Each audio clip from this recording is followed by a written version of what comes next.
श्री राम कहते हैं, अकेले रहना तुम्हें ये भी सिखाता है कि तुम्हारे पास स्वयं के अलावा और कुछ भी नहीं है। जब परिवार के सदस्य अपने लगने लगे और पराये अपने लगने लगे तो समझ लीजिए विनाश का समय आरंभ हो गया है। जो आपका है वो आपको मिलकर ही रहेगा, फिर चाहे उसे छीनने के लिए पूरी कायनात एक हो जाए। दो प्रकार के व्यक्ति इस संसार में स्थित होते हैं, एक वो जो शक्तिशाली होकर भी क्षमा कर देते हैं और दूसरे वो जो दरिद्र होकर भी दान करते हैं। श्री राम कहते हैं कि कोई भी कर्म करने से पहले ये ध्यान रखना चाहिए कि ईश्वर की नज़र हम सब पर होती है। जो कुछ भी तुम्हारे दिल में है सबकी ईश्वर को खबर है, तुम्हारे हर हाल पर ईश्वर की नज़र है। श्री राम कहते हैं कि संतुष्ट मन इस दुनिया का सबसे बड़ा धन है।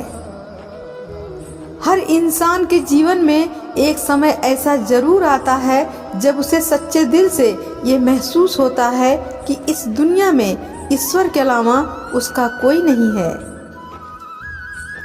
एक इंसान कर्म करने में मनमानी तो कर सकता है, लेकिन उसका फल भोगने में नहीं कर सकता।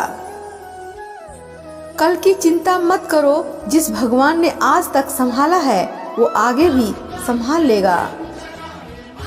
श्री राम कहते हैं कि मांगना नहीं कमाना सीखो, इज्जत हो या फिर दौलत।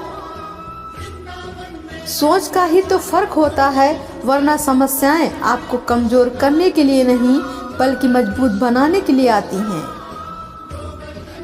समझदार इंसान का दिमाग चलता है और नासमझ इंसान की जुबान। जिनके चेहरे पर तुम हंसी न ला सको, उनके आंखों में आंसू लाने का भी तुम्हें कोई हक नहीं है। जीवन में कुछ भी स्थायी नहीं है, इसलिए स्वयं को तनावग्रस्त न करें, क्योंकि परिस्थितियां चाहे कितनी भी खराब हों वो बदलेंगी जरूर। जहां पर आपकी कोई कीमत नहीं वहां पर रुकना अनुचित है, चाहे वो किसी का घर हो या किसी का मन। जीवन में अपने वर्तमान स्थिति के बारे में शिकायत करना बेकार है, इसके बजाय इसके ऊपर उठने के लिए कुछ करें।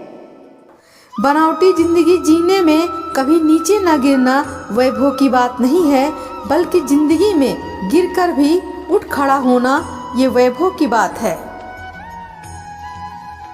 क्या कोई ये सोच सकता है कि जो वो चाहता है वो इसलिए नहीं मिला क्योंकि उसके पास प्रतिभा नहीं थी या शक्ति नहीं थी या धीरज नहीं था?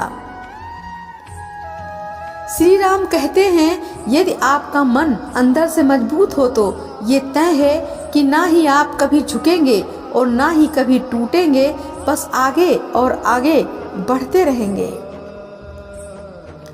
जब आप किसी चीज के लिए दिल से दुआ करते हैं तो वो चीज आपको तब मिलती है जब आप उसको संभालने के काबिल हो जाते हैं। जैसे कि सफलता। आप अंदर से जितना शांत होंगे, आपके विचारों में उतनी ही गहराई होगी और आपका जीवन उतना ही समृद्ध होगा। इसलिए आप हमेशा अंदर से शांत रहें और जीवन का आनंद लें। जब आपका मन ये कहने लगे कि आप सब कुछ छोड़ दें तो आपको सावधान होना चाहिए, क्योंकि आपका मन कमजोर हो रहा है। इसे मजबूत बनाए रखिए और अपने मन पर पूरा ध्यान केंद्रित करें। श्री राम कहते हैं कि यदि आप पूरे लगन के साथ काम करते हैं तो आपको कल की चिंता करने की आवश्यकता नहीं है, क्योंकि आपके बल की चिंता ऊपर वाला कर रहा है। वो जो भी देगा अच्छा ही देगा। अच्छा दिमाग और अच्छी कोशिश इंसान को कभी हारने नहीं देती, इसलिए अपने दिमाग को जितना हो सके उतना अच्छा करें और काम पर अपना 100% दें। श्री राम कहते हैं कि सब्र एक ऐसी चीज है, अगर आपके पास है तो दुनिया में कोई भी ऐसी ताकत नहीं जो आपको हरा दे। अक्सर लोग सब्र न रखने की वजह से हार जाते हैं। अगर आप सोचते हैं कि हार मान लेने से जीवन में आने वाली परेशानियों से बच जाएंगे, तो ऐसा कभी नहीं हो सकता, क्योंकि परेशानी जीत का दूसरा पहलू है और इससे बचा नहीं जा सकता, बल्कि इसका सामना करके जीत हासिल की जा सकती है।